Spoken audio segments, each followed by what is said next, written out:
Hola y bienvenido a nuestro canal, gracias por estar aquí. Hoy te traigo otro video sobre una nueva actualización que tiene Chrome acerca de la traducción de texto en tiempo real para las webs que están en otro idioma al idioma que nosotros utilizamos, que puede ser el español o cualquier idioma que tú uses en tu computador. Te muestro cómo.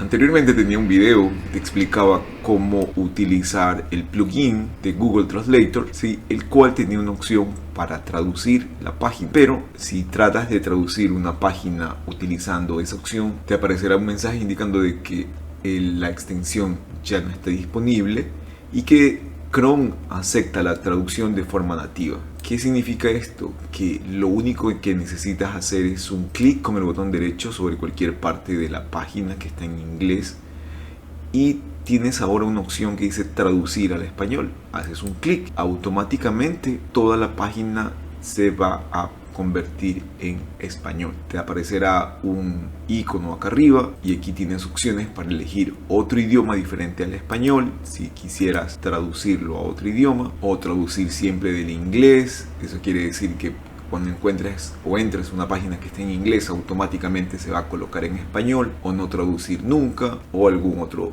opción como la página no está en inglés y pues te va a permitir seleccionar el idioma que está para que lo puedas traducir directamente. Cuando haces un clic en una de los links y vas a otra página, pues esta nuevamente estará en inglés. Tendrías que nuevamente hacer un clic y ponerle nuevamente traducir al español. Esperas unos segundos y ya la tienes.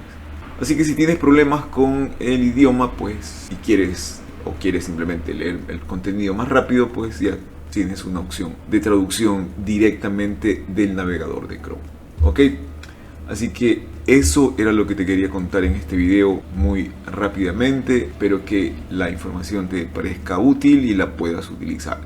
Si te gustó el video, te agradecería que nos dejes un like y no te olvides de visitarnos, que siempre estamos publicando contenido en el canal.